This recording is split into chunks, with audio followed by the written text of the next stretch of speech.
Hello and welcome to How Would You Rate Your Pain? We will be exploring life, loss, love, and the power of resilience. I am Dr. Tiffany Bartell. Thank you for listening, and I can't wait to go on this journey with you.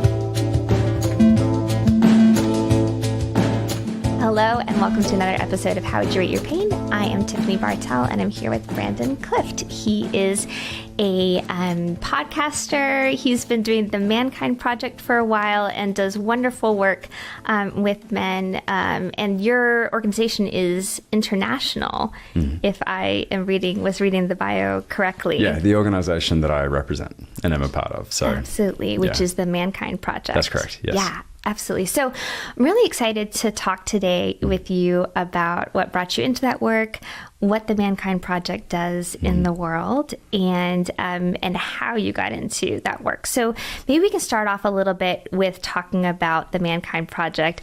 I pulled a quote from one of your podcast episodes that I just loved, and it was talking about, it said, that this project breaks the molds of modern manhood to prove that there is more than one way to be a man. Tell me more about that and the mission of Mankind Project. Yeah, so the podcast and the project, we're an extension. The podcast is an extension of what the Mankind Project does, and so I'll start there. So the Mankind Project was established in the 80s. By a group of men that were finding that, as kind of the yuppie, very image-driven kind of movement was occurring, that men were disconnecting from real deep connections and relationships with one another. Yeah. And so these men started getting together. I mean, they were getting together in the 70s, and these were all blokes that had PhD next to their name, psychologists. Lots of letters. They understood the importance of, mental health and way before it was cool. Yeah. And so these men started getting together in these circles, and it just kind of grew and expanded over time. And through their work, they ended up establishing kind of a rite of passage, what we call a modern rite of passage for the modern male. So if you think about kind of tribal days, there was generally an intentional initiation that young boys went through to kind of ascend into manhood. If we think about the Indigenous Australians, they did walkabout. Right. So it was loincloth, spear, 2 weeks, see ya, right? And it was often a very physically arduous, mentally arduous, and often spiritual experience where a part of the boy would die so that the man could rise inside of them. And where is that today? Yeah. We don't have that. But there's a need, there's a desire. That's why we see people join gangs. That's why we see youth get swept up into gangs, because there are rites of passages that are necessary challenges to become a part of these groups. Unfortunately, they're harmful. They're harmful to themselves and others. We also look at fraternities. I see there's immeasurable benefits to being a part of a fraternity and a community. And however, if part of that rite of passage is having to get your stomach pumped from drinking too much, or trying to get this many notches on your headboard and get laid as much as possible, what are we training our boys to believe is what it takes to kind of ascend into manhood? And that leaves us here today in 2024, where there is a microscope on men and their behavior and how they're acting, and we're asking men to be better. What does better mean? Yeah. Okay, well, don't be toxic. Don't be a toxic masculine. And it's like, so shame is not a very motivating emotion. Right. It's like makes you feel literally powerless and helpless. Bingo. There's no direction. Yeah. And I may not be a perpetrator of these things that people are claiming to be, in alignment with toxic masculinity, yet as a male, I can't help but associate with a gender that's constantly got a microscope on it. That does not mean that we can't be held accountable. We must be accountable. And so how do we approach this? We've got this kind of shame-driven message for a lot of men that don't have a lot of positive male role models in their lives, that spend way too much time online, that are getting these messages that they're not good enough, that they're not right, that they need to be fixed, that they need to do better. But what does better even look like? Right. So you're inherently dangerous or unsafe, and you have to fight against your natural, badness to become a good man. Bingo. And we have we're so inclined, especially because barriers are removed with social media and being online that I could say anything to anyone and the repercussions aren't there. But if I say those same things nose to nose with someone on the playground or a movie theater or whatever, there's a likely chance I'm going to get popped in the nose. Or worse. Right? And so people are not being held accountable to the things that they're doing, what they're saying to one another. And there's all this finger pointing and calling out of men. We're calling men out. Now, when a man gets called out, the amygdala turns on. Fight, flight, freeze turns on. So, but more often than not, what we're finding, especially online, is biting down on the mouth guard and doubling down. I don't have an alternative to my behavior. I'm just doing what feels natural to me right now, whether it's good, right, or wrong, indifferent. And so because I'm going to go with what's familiar in this moment, I'm just going to double down and continue these perhaps toxic behaviors that are knocking onto others as well. So it's the only way some people know, right? It's like what's been modeled. It's what society and media puts out as strong and manly. And so then you kind of get stuck in this like small place where it's like, well, I can't be weak, but I can't be also like, unsafe or dangerous or toxic, and that's a hard place to figure out like how to navigate. Absolutely. And so we think about navigating that space. Okay, I go, what if I look to my male role models? Maybe dad's on the scene.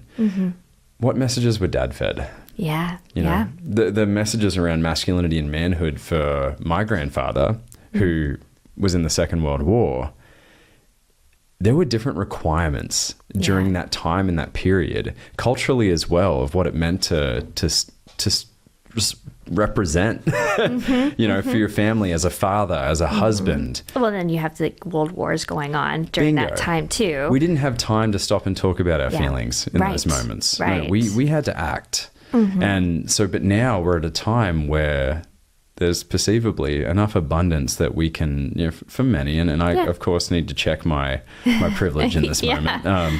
But we have more resources available. There's space for the conversation. And there's space for the conversation, yet we can't be calling people out. We need to be calling them in. I love that. Because when I'm called in, that something I said may have impacted you in this way or that, it's a blind spot for me until you call me in to tell me about it. And then it's up to me to do something with that information. Yeah.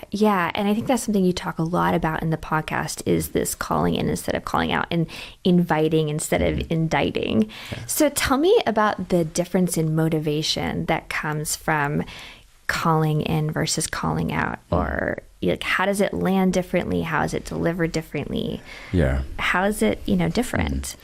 So I'll trade motivation for intention. Okay, I like that. So if I have motivation, then I might have attachment to what's going to happen. So you might say something that I go, ooh, ouch. I feel this emotion when I hear you say X, Y, Z. And I feel it impacting me.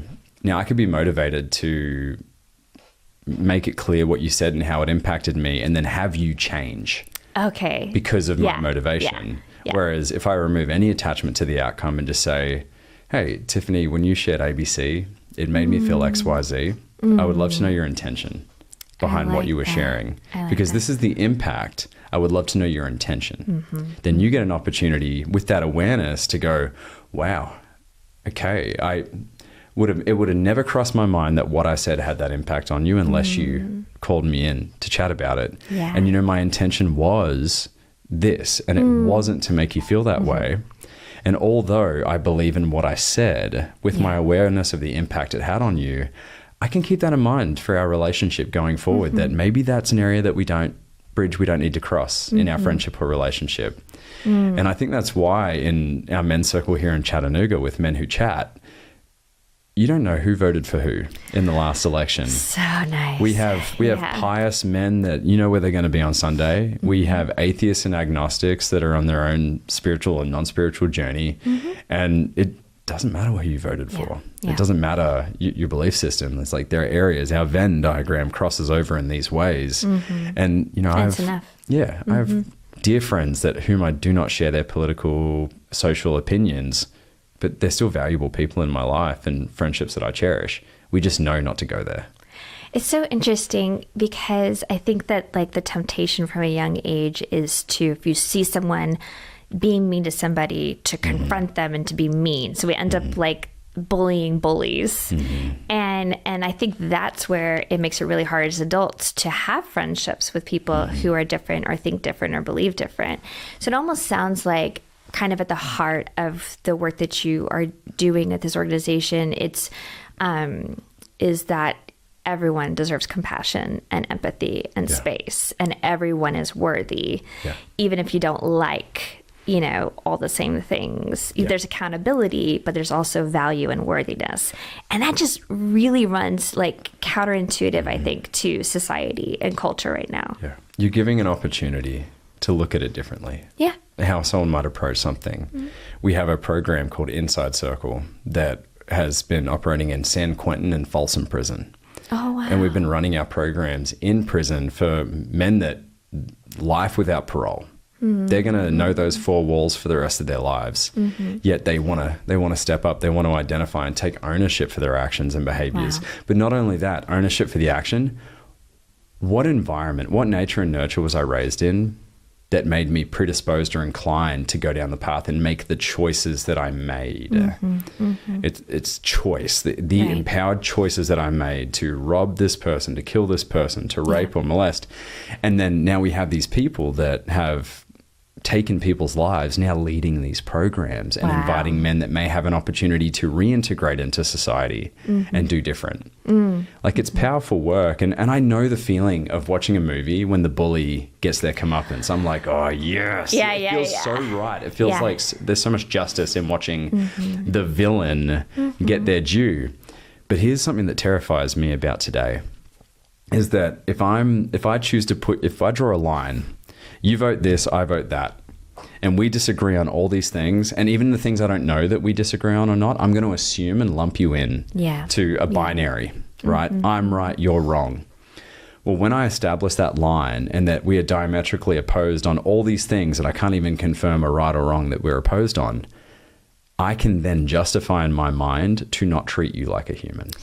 That's exactly what was coming to my mind, was like, and this is where we dehumanize, and that's where the world becomes very dangerous, and unspeakable acts are done, is when we dehumanize. And I think it's like part of that defense mechanism, right? Where it's like easier to be angry than it is to be hurt. And it's easier to like dehumanize than to be like, you're a human that's treating me as a human this way, and it feels terrible. It does. And the anger is such an easy mask for really what's hiding beneath. And in my experience of working in men's work, and I think others can tell you that, you know, when we take a man through our, you know, weekend process and they have an opportunity to really embody their feelings and let it out, kind of in a Gestalt kind of method. Love it. When they let it out, it's so frequent that you see anger be the first thing. But it's the tip of the iceberg. Then come the tears and the weeping and the crying. And I've witnessed men 6'6", 260 with 6% body fat, face down on the ground, just weeping. Because we've been conditioned, men have generally been conditioned in Western society and Eastern society that you don't express your emotions. Anger is socially acceptable. I can get mad and throw a fist. That's strong. But crying, because when I was young, the laws of the kindergarten were the same laws that we have as adults. It's called the Act Like a Man box. Have you heard of the man box? I have, because you guys talk about it a lot. Yes. I mean, I think being a therapist, I have different vocabulary, but the concepts, you know, definitely overlap for sure. So let's break it down. You know, I was on the radio the other day, and it's talk radio, generally an older audience, and they were asking like, and isn't the problem social media? You know, isn't the problem people just don't want to work? And I'm like, we can't look at just that without looking at how we got here. I love it. We need to look at how we got here. And so for the men listening, you may be able to recognize this experience. You may not. This isn't everyone's lived experience. However, so in I believe the late 80s, a man by the name of Paul Kivel started researching kids on the kindergarten and was asking them, you know, what was the worst thing you could ever be called? And what they found was the number one worst thing that a kid could be called is a girl. Okay. So if young boys are being raised that the worst thing you can be called is a girl, what does that teach them about the value of women and girls? So we establish these rungs on the ladder. Okay, one of the other things was don't be gay. So, boom, let's just put, people with a different sexual orientation beneath heterosexual boys. And then you add sissy, then you have all these kind of defamatory language and terms. And you just go to any kindergarten, ask them, who's the weakest kid here? They'll tell you. The pecking order is established super early. Yeah. A kid's born this way? I don't believe so. I don't either. And if you're a parent out there listening, you know that your little one, the second they're born, they look up, they absorb everything. Absolutely. They're sponges. And so how you model manhood, femininity, masculinity, that's going to be their measure from what they learn in the environment you raise them in, and then other environments like school or church or what other environments they exist. So this man box is established. The unspoken rules of what it means to be a man, I identify it as the unspoken rules to survive on the playground as a man. And that playground is also in government, in corporate, wherever. Right. And so this box is designed as a way to police one another. And so we have men policing other men to behave a certain way. It just perpetuates. We had a man come to our circle, and he said that, he went to reach out to his friend, someone he thought, he had kind of built a relationship with, to mention the challenges he was having. And his friend then turned around and said, are you gay or something? Like, just because he was trying to, take a risk and be vulnerable, because true vulnerability is a risk. Super risky. Super risky. Even for women. Yeah. It's absolutely. not putting it out there on social media for everyone to comment and be like, oh my God, you're so brave. It's going to the people that are closest to you that and matter. sharing your secrets. Their opinion of you matters to Bingo. you. Bingo. So here's an example of a man who was policed back into the man box. And so much harm. If I imagine this box having spikes in it and just getting nicked and cut all throughout life, and it's a very disempowering feeling being limited in your identity and who you are as a man. And so with that powerlessness, I believe that men then find ways that they can assert power or assume power or gain power. It's all those survival rules. It's those survival rules. Bingo. Okay. And if I have more power, then I have more dominance, then I'm higher up on the ladder. So which gives you access to resources. If you think about it, power always gives you access to resources no matter what structure we're talking about. Bingo. Okay. That's you're 100% right. So I went to an all-boys private school. Love that school. I'm grateful my parents worked their tails off to afford to put me in that school. So I'm super grateful to have gone there. But there were very clear rules, especially in an environment like that, as to what it meant to exist and survive. So you had to be the biggest, the strongest. You had to sleep with the most girls. You had to talk the most nonsense, like talk the most crap. That, I hooked up with her and she's a slut, or she's blah, blah, blah. Like this language that you had to kind of boast and kind of put out there that was just peacocking. And so there's a little bit of that, like, inside insecurity of like, that you're throwing this up. And so like that must feel like so much pressure to have to like put that out and know that like there's a piece of you inside that's like not experiencing what you're saying you're experiencing. And there's a great example. So Judy Chu is a researcher that I've had on the show, and she would witness and interview these boys, and they witnessed there was the boys team and the girls team. Right? At kindergarten, like the boys versus the girls. And she would talk to these young boys, and one of them would share, look, I actually really like the girls and I consider them some of my friends. But she goes, if the leader of the group found out, I would be outcast. I would be kicked out. And they're little babies. Little teeny weeny humans. Okay. And so that's just an example at an earlier age of what I'm talking about happens in high school. And I'm guilty of all of the above. Because that was survival, and it didn't feel right. I think something in my core, like integrity, was challenged by it. So it was hard to continue to perpetuate. A lot easier to continue to perpetuate after a couple drinks. Gotcha. After a couple lines of Coke or whatever. It was much easier than to go out on the town, and the goal was to get laid. Wow. And it took to maintain your place in this structure. Bingo. Like, I have a teenage son. You met him a few minutes ago. He's here in the studio with us today. And, as the wife of a wonderful husband, I think we're 22 years this year. And then as a mom of a teenage boy, like, it just breaks my heart to think about all these, males who have been, are currently, and will go through this like societal hazing process. Like, that sounds unbelievably hard. It is. And so I hope that gives perspective to those who may have been who may have been victims of male violence or some of these toxic behaviors. You were justified in seeking the resources, the help, and perhaps accountability for those that have perpetuated these horrible things onto you, but also to be aware and understand where it comes from. Yeah. It can be remarkably challenging to do that with curiosity, but to know that there are boys that behave badly and men that behave badly that were once just innocent little babies that were never going to be that way when they grew up.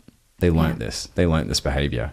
And so we need to get in early and have these conversations. We need to model to boys that are looking for role models. Unfortunately, a lot of kids don't have positive male role models. Like, dad may not even be there. Absolutely. And it might be a rotating door of stepdads, or dad may be there, and that's even worse. The dad is on the scene. Yeah. I speak to a lot of therapists, and they'll tell me like this usual trope of parents coming in and being like, hey, fix, like, what's wrong with what's her? wrong with my kid? And they're like, what's wrong is they're not 18 yet and they need to get away from you. It's so true. This is one reason why I don't see many minors. I see like a couple older teenagers, and it's just that like it became very difficult. And there's people who do it, and I think I have a lot of colleagues that see other age demographics, but for me it was just so soul bruising to just have undone during the week everything that we worked on in session, and then their helplessness, and you're but I think that like one thing that this project offers is hope. I think for society, what do you have, 70,000 new warriors? I think I read that on the website or something. And I'm sure that number is updating constantly. But, the idea that like there's a huge movement of people who are looking for something different. And I can't tell you how many times I've had a male client sitting on my couch crying and apologizing for crying. And it's like, well, where does that apology come from? And I'll never forget, I had one who told me like that his dad had told him it was selfish for a male to cry because their job was to make safety and be strong for the people in the family, namely the females. And so just this idea of like, not only do you have the box, but you have like this guilt also put on that you're hurting people by having that emotion. Like, that's a burden to other people. So one thing that you've done in this conversation, which I think is really hard to do, is like owning things and where you participated, but then also like having a positive sense of yourself. Like, where did you learn to kind of hold both? Because I think that it's really hard for us. We either have to be perfect, so we're worthy, or we have to be, worthless and guilty. Yeah, that's a really great question. So the ability to kind of hold the mirror to me, and then how that reflects out onto the world. So I went kind of through the roller coaster of an emotional journey when I got into this work. So interestingly, my dad got involved in men's work when I was 9. And he got involved in the Mankind Project. And I distinctly remember the difference in my father. Just after one weekend, he and I were inseparable until about the age of 3. And then what we call shadows in our work, the things that I hide, repress, and deny, that I pushed down, the belief systems that I adopted at a young age that I don't want to address because addressing them would result in insert disaster here. I'm just going to put them in a box and shove them down. Okay. But it's like holding a beach ball underwater. Right. That's coming up. Yeah. And sometimes when you least expect it. Yeah. And sometimes it comes up after a couple drinks, or sometimes it comes up around the people you feel most safe and secure with, and it's very damaging to them. And so my dad had this unresolved anger in him that, out in the world, my dad is the most charismatic, gregarious, like everyone loves my dad. He is like, everyone who meets my dad is going, I felt seen, I felt loved. And because my dad is like the embodiment, I joke, he's like a 2-year-old golden retriever. Oh my goodness. He's just like, you're like, he's so happy he's to see so me. fun at a party, camping. Like, my dad's amazing. But he wasn't bringing that home. He wasn't showing that at home. That was a mask that he had created. Okay. Even though at his core, I believe he is that way. And in his best, he is. But he was showing that to the world, but coming home and projecting his shadow, his anger, his frustration onto us as a family, my brother and sister and me. And, there was a breaking point that I've shared on many podcasts. No need to kind of dive into it again, but there was basically a breaking point in which he realized that I was terrified of him. Okay. A little boy who used to run and attach himself to his ankles. I lived on my dad's shoulders, and that stopped at a point. Okay. And he saw that I was, I heard his Jeep coming home and I would hide. Oh. And he witnessed another man in his work life, just whom he had judgments about. That he was he was this and that and horrible and blah, blah, blah. Just all of a sudden do a 180. And he was like, I need to take you to lunch. Okay. And this man said, I did this weekend. I can't really talk about it, but it's like, the can't talk about thing is about expectations. It's removing expectations. I think that's wonderful. Yeah, to what happened. There kind of needs to be a little bit of a veil behind these experiences. And there was one coming up very soon, and Dad was the first to sign up. So all of a sudden, my dad is like a part of my, very engaged and talking about emotions. It's okay to cry. And that in itself was a challenge because he's like, it's okay to cry. And then I'd go to this all boys private school and cry and then get beat up. Okay. So he was new to these tools. Planting seeds, but contextually, it wasn't, so these tools were new to him. So he's just like, and Dad's very evangelical in anything he's passionate about. Like, if there's a supplement that's rocking his world, the world will know. Yeah. And so he's, and he could probably talk you into taking it. 100%. Yes. My dad, he's the ice to Eskimos. He's so good at selling. And so, he was saying, it's good to cry and all the rest. But I didn't have the the prefrontal cortex to rationalize what that meant and what that looked like. And so I'm going to school and crying and you've put back in the box. Yeah, you've probably seen back in the box. Yeah. You've probably seen this with kids that have big emotions. I was a big emotion kid. Yeah. I'm a big emotion person, right? So I started meeting these men that were in this work and started getting interest, but then I'm still enacting the man box rules. And I turn 18, and at 18 you can do the weekend. And Dad, of course, is like, Brandon, it's time to do the weekend. And I'm like, Dad, I'm not broken. That works for broken men. Okay. I know everything I need to know about life at 18. Right. And fortunately, the men around my father were very conscious to say, Bill, stop. Yeah. Because he'll never do it. Don't drag him. Yeah, he'll never do it if you keep trying to push him into it. That's so wise. And then, and that's just leans onto the benefit of being in a community of men with such varied experiences in life. You have that collective wisdom. And that also shared experience of confusion growing up as a man. And we're all stupid about our own stuff, right? Like, if I'm a therapist, but if I need advice, I go to my colleagues and my friends and my peers because I'm the least objective person, especially when it comes to my kids. Yeah. Thank you. Exactly. We have answers for ourselves inside of ourselves, but when it comes to others, it's it's really important to kind of lean and seek that outside, right? And I'm doing my thing. I'm starting to I was a professional gymnast and I was on the Australian team, and that was a big part of my identity. And I had an accident. I hit my head and broke my ankle kind of at the same time. Okay. And showing off, trying to do a trick that I'd never done before, but there were really cute girls watching. What could happen? So I'm like, what's wrong? What could go wrong? Well, what could happen is 8 stitches in the top of my head and a shattered ankle. And so that was a huge identity hit because I had built my identity at school around being physically capable and strong, and I could do these tricks and these skills, and that put me on top of the hierarchy. Survival was pretty easy. And then all of a sudden, I got a boot on my ankle for 6 months, and my career's over. So then began a lot more drinking, a lot more, chasing girls and women, and a lot more kind of, there wasn't very good intentions behind my actions, because I was just, all of a sudden, this thing I'd anchored my identity to was gone. And I was dating a girl at the time, and we'd been going for about 9 months, and I had, I had received information from her ex. He was telling me that they had gotten back together and slept with one another. Oh, and this is why you're in the boot? Boots off at this point. Okay. Boots off at this point. But it's post-boot. Yeah, okay. Post-boot, yeah. Oh, and so I'm reading this. Oh, no. And she's in the room, and I watch her just kind of reel back. And without gathering more information, I had a panic attack. And I never had a panic attack before. I didn't know what that was, but all of a sudden I couldn't breathe. I felt like images in my head were flashing, and I couldn't rationalize what was happening. And so I chose to get out of there, got in my car, and took off. And you shouldn't be operating heavy machinery or vehicles in the midst of a panic attack. And I just wanted it to stop. I couldn't get it to stop. I couldn't get my breath.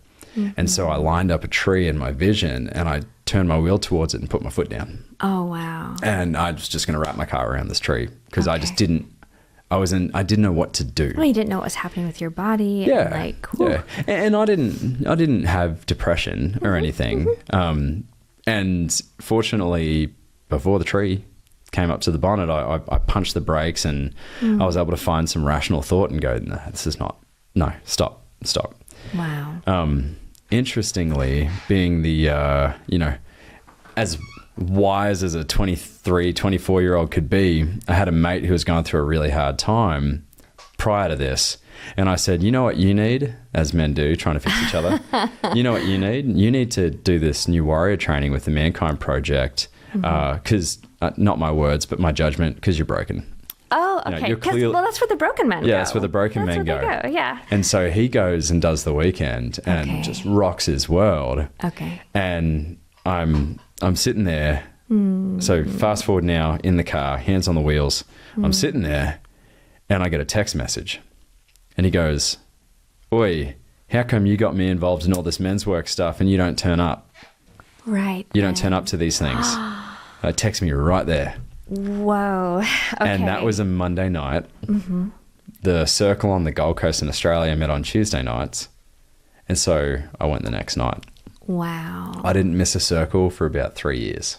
Wow. Yeah. I found my place. And in that environment, in that men's group, I was able to identify where these things were coming from. What stories I made up, that if a partner of mine was to cheat on me, what was my inherent value?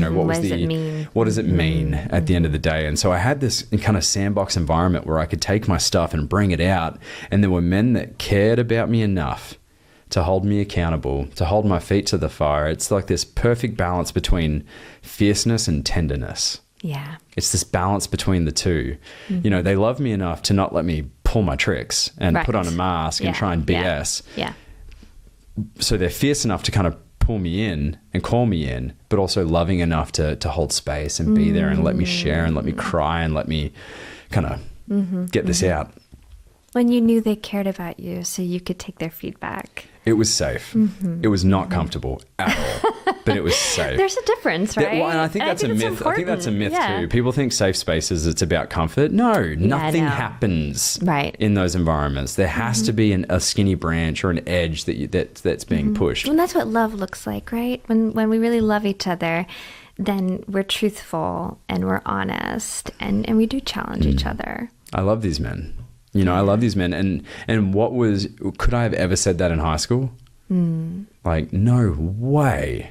Yeah. If I told my best friend, who I told everything to, who knew my deepest, darkest secrets, if I told him I loved him, then could he then say, "Oh, you're gay," or whatever, and then push you away. Or push me away and shut down. I did that to the boys in my life that had bids for connection. Okay. So I perpetrated it, and I saw the impact of that. Yeah. So I was never going to risk that myself. But as a man who's trying to embody these lessons and these learnings and these teachings, I have, and I take the L word pretty seriously, right? You know, it's earned through these relationships. I tell these men, like, I love you. I'm grateful for you. Thank you for being in my life and for holding me accountable to these things. And it's such a beautiful thing to be able to say that to a man, such an empowering thing to say that to a man. Now, to your previous question of like being able to hold the awareness here. Here's what I did in the early days and what I would, you know, obviously don't take anything back, but a warning to those that are just taking the lid off. Okay. So I attempted to take my life. Yeah. I was unsuccessful. Fantastic. Yes. I start going to this men's group and they're starting to tell me about the importance of the empowered decision I was making and the one I chose, which was to not take my life. Then I start hearing more and more people in these circles talking about times that they had. And then I start researching and finding out statistics of young folks, especially at my school. We were having a suicide like every year. And so what I did, having just been through this experience, assuming that I had done all the work I ever needed to do to understand it. Done. Yeah. Put on my cape. Okay. And I said, not on my watch. And I'm going to go off and save young men. I'm going to save them. And so I start speaking at schools and I start going around and producing content about emotion, you know, around emotional wholeness and about depression and about, you know, suicide prevention. And I'm going out there thinking that I'm giving a call to action to call people in to look at their stuff, when what I was doing was validating my experience and my identity now as this mental health savior. That hero complex is a shadow. Wow. Yeah. It's not true embodied gold. Yeah. And there came a point where I had a friend, and she's amazing. She does women's work. She facilitates women's work. She's remarkable. Amber Hawken, shout out. And she called me on it. She's like, wow, quite a performance. And I'm like, performance? She goes, you are so out of integrity saying what you're saying. And it hurt because it was true. It hurt because it was 100% true. And what I was doing now is associating an ego to this identity as this young man who's going out and helping young boys with their mental health. And I was making it less about them and making it more about me. So it turned into a little bit of a mask. It was a mask. And I was making myself the hero of the story, not them. I wasn't being the Yoda or the Obi-Wan or Gandalf for them. I was the protagonist and having them validate this identity. And they got a point where I was like, I'm sick of talking about depression and suicide. Yeah. Like, I'm bored of this. I mean, obviously the impact around destigmatizing these conversations is important, but not me anymore. Not in this capacity. It's an itchy sweater. It doesn't fit. And I have someone who cared about me enough to call me on it. And I could go, man. That was so brave. Like, it takes so much brave to like step into that space and give that feedback to somebody that you really care about. Like, what a gift to you. And we had enough safety in our relationship where she didn't have to, she called me out. She 100% called me out.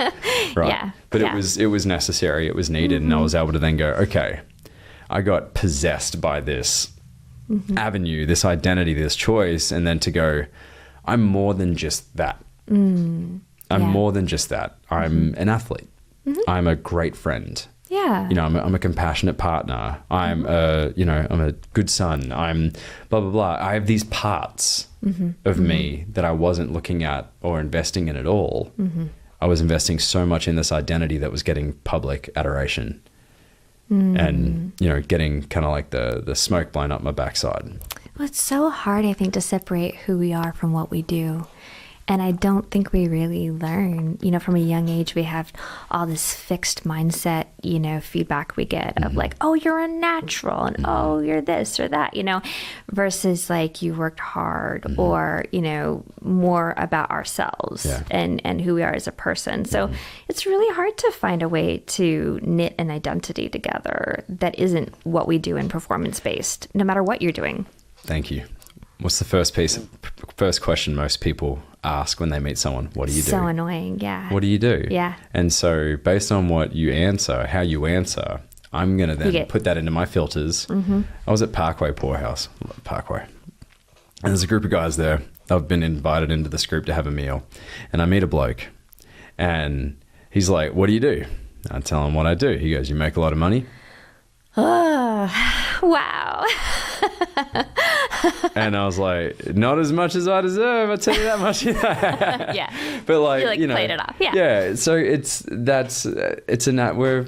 Is that an American thing or is that like everywhere? No, okay. The same thing in Australia. Okay. I experienced that too. And so kind of that whole kind of wraparound story, just to tie into the question of being able to hold both is, I have a space with my men's circle. I can't hide. Yeah. I can't hide. That I have a black belt in BS. All right. All right. So is my father. I learned from the best. All right. Okay. We can, look over here and wow, like, right, we have the ability to hold a room and be center stage, and we have the charisma, and with that power comes great responsibility. Yeah. Right. Mm-hmm. And the people that know me well enough, they can witness the performance. A guy in my men's group coined it perfectly for me. He said, Brandon, I love when you glow without the show. And that's we made that one of our family mantras in our house, which is be the glow and never let anyone dim your light. And so I can glow, and that's integrity. That is me. It's congruent. It is, I am shining, and it's because I don't need anything from anyone. This is just me and my gold. And then the show is, please validate me. Please acknowledge me that I'm great and I'm special and I'm pats on the back and everything. Yeah. Do you like me? Yeah. Bingo. It's a bit. It's trying to seek connection. Yeah. So I judge that most people that behave in a way that we could say is out of their integrity or that's not congruent with who they are, perhaps they're doing that because what they need is connection more than anything. And that really changes the way we approach people, right? From a place of dehumanizing or contempt to moving to a place of compassion, because I think we do that with children, a lot. I have 2 children. They're both, grown up, and I know when they're little and they're, cranky and, whatever, you're like, oh, they need a nap. You're not like, they're just a cranky child. They're so difficult, you make judgments about it. Yeah. Or if they are being kind of annoying to their sibling, you're like, okay, they need attention. They need someone to play. They're bidding for connection right now. But then there's this line where we cross where, everyone's just kind of thrown in the deep end and we become so harsh, I think, with how we evaluate. And I really think, I always tell my clients that, you'll never have a relationship with anyone else that's healthier than the relationship you have with yourself. Yeah. So not to be cliche, right? You have to start looking inward and saying okay, this is the voice that I use even in my own head, even with just my friends when talking about somebody else, maybe even a celebrity I don't even know. That voice, this isn't the only space that voice is heard. What other spaces? And it's usually in the mirror. Yeah. Right? Yes. Yeah. Couldn't agree more. Yeah. So what would be helpful for people to know about if they're listening and it's either a gentleman or someone who loves men? I have men in my life that I love so dearly. What is useful for them to know about if they are thinking about they might want to explore the work that you guys do? I will first talk to those who have men in their life that they love. Yeah. One thing we make clear in our circles is we don't fix each other. And part of the intention behind not fixing one another is, one, to take the capes off. We're not here to rescue, protect, or provide in this space. But it's also that I can't do your work for you. Yeah. So you tell me your challenge with ABC, until you advocate for advice or support. I love that. So it really eliminates that codependency that can happen. Bingo. In groups of people. Bingo. And so let's just use a traditional example. Husband, wife. And husband is not meeting wife's needs. Yeah. And he's perhaps starting to show signs that maybe he's lonely. He's not connecting with his friends. Maybe he's got some underlying anger that, you're worried about. And so you find out about Brandon and the Mankind Project and Men Who Chat. It is so easy and natural to then create an attachment to whatever your idea is of your husband changing. So you like start picking the episodes and start texting them to your husband. Don't do that. No. Don't do that. Absolutely. It has to be. But I see that happen a lot in my work where people will be like, my wife made me come here. And I'm like, this is gonna be fun. Yeah, she didn't even stop the car. Get out.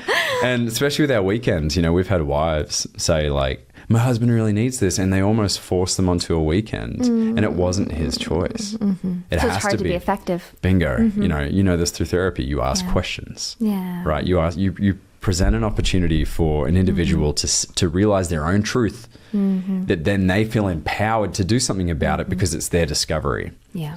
And so that's really difficult because it's a very passive approach. It's a lot of trust in the other person's like. I'm very like Rogerian, you know, in my theoretical orientation. So I do believe that people are naturally moving towards health, you know, and wellness and actualization. They just have obstacles. But I think it takes a lot of faith and a lot of like self-regulation to allow the people that you love to have their own process and not manage it. 100%. I went on a relationships weekend with my wife. And I've been doing, you know, men's work and these weekends for years. And my wife's a little newer to it.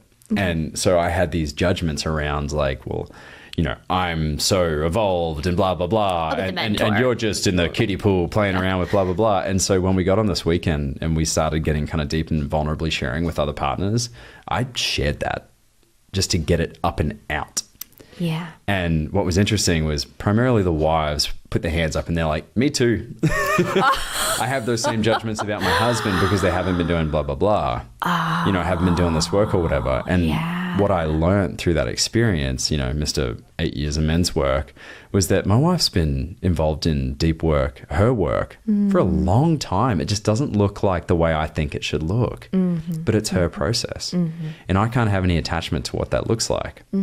What I do appreciate and love so much about my wife is that she won't turn away from it. Like she turns up and she does the work. Yeah. And I'm just, that's like the most attractive thing I could ever ask for in a partner is that she's willing, may not be wanting, but willing to do the work.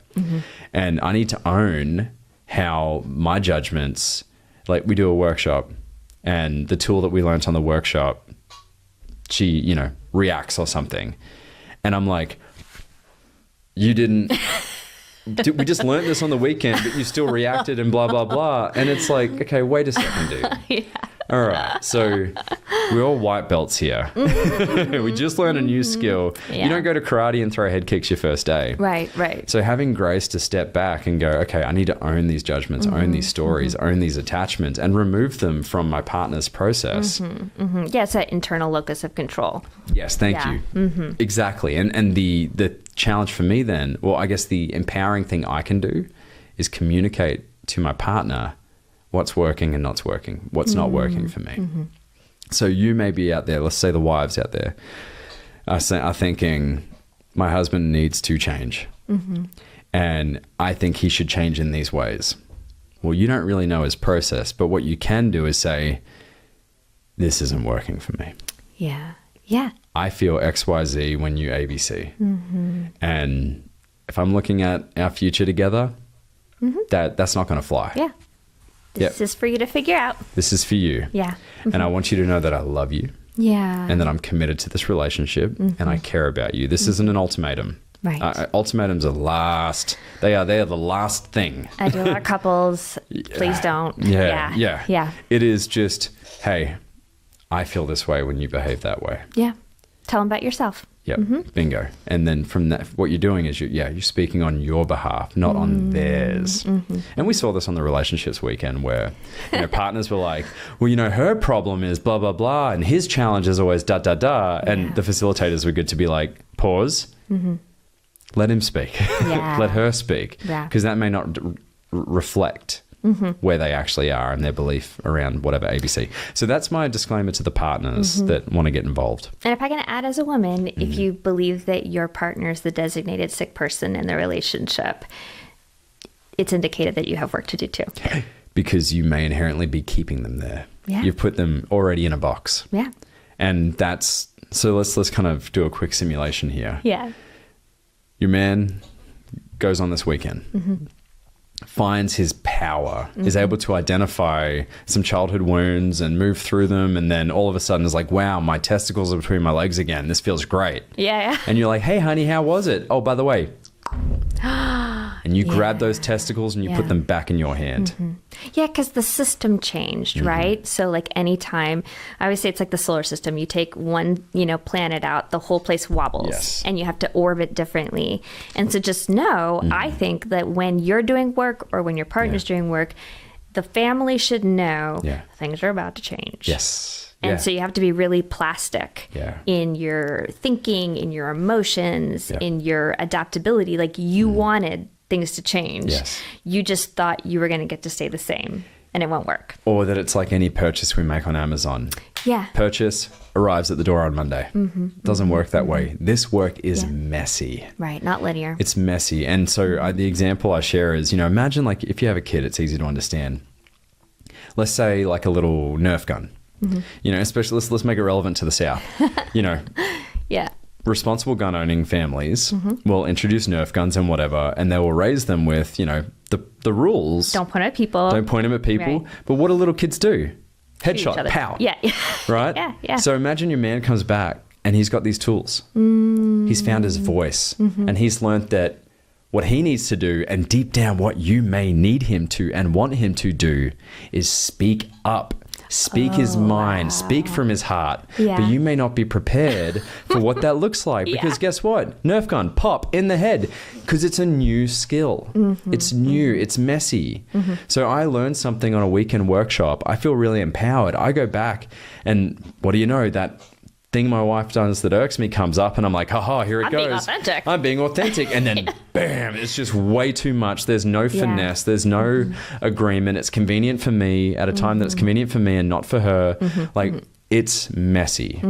But if you're in a committed relationship and you love this person and you're prepared to stand in the fire. Put your goggles on. Put your goggles on and know that you're a part of that practice. You're a part of that. And there's your opportunity too for your work. Yeah. And what I love about I hit the jackpot with my wife. I'm so fortunate and so lucky. And we do Gottman weekends and I love. You know how I feel about Gottman. Yeah. Sex and intimacy weekends. And we do these things and we have these tools and it's so amazing. And of course, some of them drop by the wayside. But we have other partners reflect to us our language with one another. And they're like, whoa, that's amazing. That was once very foreign and very difficult for us to do. It's now second nature because of practice, practice makes permanent. Practice makes permanent. And because we have messed up and we've repaired.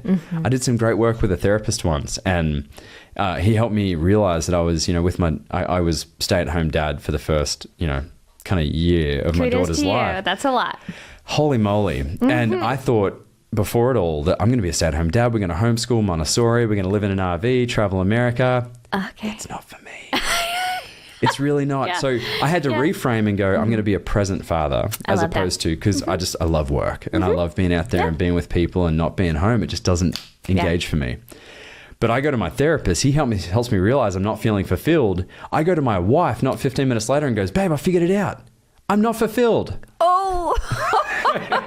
And she wasn't like, oh, that's great. No, she's like, are you telling me that me and the baby aren't enough? Yeah, so there needed to be like maybe a space between. Yeah, to integrate. And so your man goes on a 48-hour experience, humongous experience where, they're fed adequately. They get adequate sleep. They're out of system. They may not have coffee for 48 hours, whatever. Like it's a foreign environment. It's a proper rite of passage. Yeah. And they come back and the environment's the same that they left behind, but they are changed. And they need time to integrate. And that's why we have our men's circles. We call them I groups. They're integration groups. I love it. So you go out in the world for a week and then the experiences you have and how it reflects back to you, you come back to circle and then download and check in. So men will come in and say, I need to open and share to my wife that I've been watching pornography again. And I told her I wouldn't. And that group is there that they're not going to judge you. Most men are going to go, man, dude, you're doing my work. Yeah. And then it's like, and I'm terrified because of blah, blah, blah. And I did this myself with my group. And this example is me. Okay. And they lovingly held me and they said, so you're going to talk to your wife? And I said, I am. They go, by when? Yeah. By then. And we'll be here after. We'll be here after. Whatever happens in this, know that something that won't change is that we're going to be here next Tuesday. Or we're a phone call, and throughout the week, phone call away. Check in. We create, we create accountability intertwined in the group. And it was scary. It was messy. We repaired. Our relationship was stronger because of it. And I wouldn't have done that otherwise without the support of my group. Yeah. I would have just chucked that down and hit it. And anytime she would go, you watching porn? I go, no. So... And the mask would go back on. The mask would go back on, Which in turn creating a barrier between me and her, emotionally, spiritually, intellectually, physically. So what I would say to now partners and now the men that want to get in this work, because it's so messy, but the cool thing about it is it never ends. It's so amazing because I get to peel back these layers with myself and identify and learn things. And it's not all about blaming mum and dad about how you were raised. It's you're over 18 now. Yeah. It's you. You get to learn, you get to, from an empowered place, learn about your experiences, how they've informed your view of the world. And then people around you that are going to lovingly challenge that. I love that. Yeah. So. And I'm really struck by like the gentleness and tenderness that the circles hold. It's fierce too. Like Kristen Neff talks about, self-compassion is it's soft, but it's also fierce. And I think that like safety in our relationships has to have the same qualities for us to be able to be authentically present with our warts. The closest relationships that I have as a therapist and as a woman are the ones where I can show up when I've made mistakes. And I do have accountability and I do have that fierceness. But then I also have that safety of like, all right, what are you going to do about it? Yeah. What's going to happen next? That quality I admire so much. And that's something that Christine does really well. And I appreciate, because one thing I shared with her, having left Australia, my native country, and come to Chattanooga, is I'm afraid of being alone. And when we were dating in the early days and we'd have a knock 'em down, blow 'em out argument, in my head, all I'm hearing is me and the dog are out and we're going to be alone again. Because I was alone before I met my wife. Yeah. And when I was able to communicate that to her and how much of an impact it had on me, even though that's not what she was trying to impart or say, she's does such a remarkable job of, even when she is royally pissed at me, she's able to, and she sees me go into a shame place and, I'm not worthy and I'm the worst and whatever. She's very good to be like, oi, I love you. I care about you. I'm not going anywhere. Yeah. I'm mad. I'm here. But I'm mad. Yeah.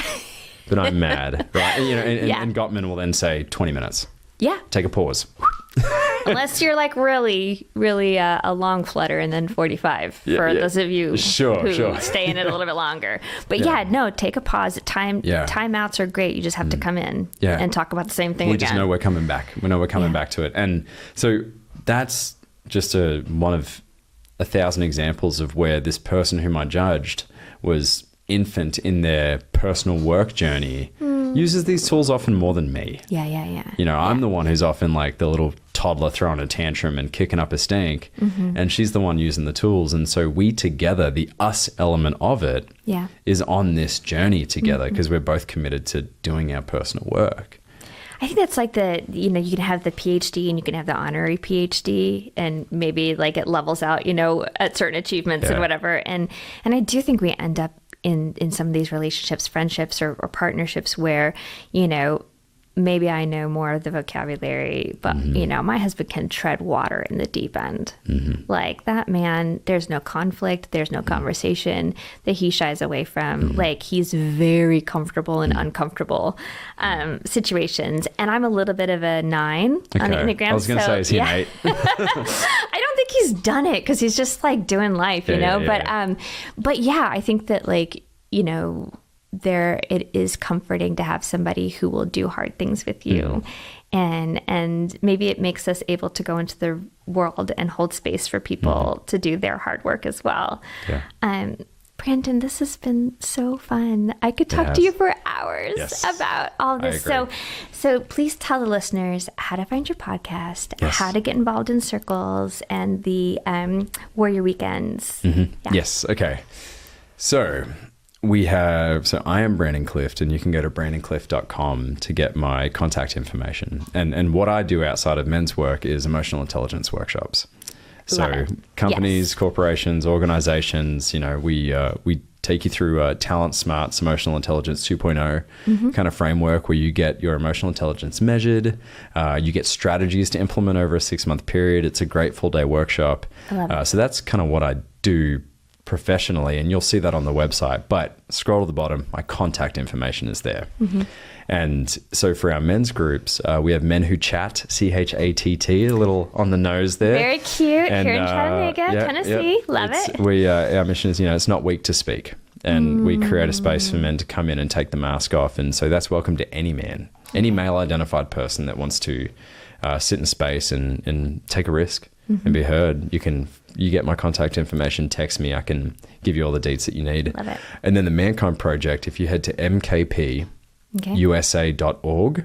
you'll see links and everything to all the work that we do. We're an international organization, so you can look for a training near you or a circle near you. You type in your zip code or your pin your zip postal code, and you can you'll see groups in your area that are near you. So wherever you are, you can find it, check it out. And we have virtual circles too. So wonderful. We have, men that are really rural and there's nothing really in their area. You can find virtual circles that are in your time zone or near that work for you. Now the podcast, the Mankind Podcast. So you can find that everywhere that you listen to podcasts. Highly recommend. Yes, I'm working through, there's so many episodes I'm working through. There was one that really made me cry. I think you did it in 2 parts. The gentleman who was a Holocaust survivor. Yeah. And he... Richard Weiner. Yes. So much. It was just so much. And that really... And if we talk quickly about compassion, we're talking about a man who was in elementary school, the only Jewish kid in a school full of Hitler youth. As, Nazi Germany was sweeping Europe. And he was tormented, and Crystal Night, his home was burnt to the ground, and he had an axe thrown at his head, and such a small child. Such a small child. He was just little. And then he escaped that, returned decades later, and confronted his former tormentors and forgave them. Just to show you what's possible, because he had every justifiable reason to be angry and resentful, and he chose to forgive. And these men who were once his perpetrators are now his friends. So beautiful. What's possible now? So beautiful. What's possible? Yeah. So, as you're listening, if there's someone that you love, that you're thinking of, my first recommendation would be maybe spend a little time thinking about like your why you want somebody that you love to do work. And what's maybe like keeping you from doing work yourself. And those aren't mutually exclusive. You can do them both at the same time. But check out the podcast, check out the project. And for those of you who are resonating with maybe some of the loneliness or this idea of masks and boxes, just want to encourage you that you deserve support. You deserve spaces where you can have your story heard and be gentle with yourself. And we'll see you next time. Thanks for listening to How Would You Rate Your Pain? Please subscribe on your favorite listening platform so you never miss an episode. And if this show made you think of someone, please share it with them to help us grow. I'm your host, Dr. Tiffany Bartell. You can find me on Instagram at the_happy_therapist_. This show is not intended as medical advice and should not take the place of therapy or other mental health services. Please consult with your doctor or mental health provider about your own health. You deserve all the support. How Would You Rate Your Pain is co-produced by Wavelength Studios and Chattanooga Podcast Studios and is part of the Podnooga Network. Graphic design provided by Josh Wilhelm at JW Creates and music by Michael Crosa. I'm Dr. Tiffany Bartell. Thanks again for listening. We'll see you next time right here on How Would You Rate Your Paint?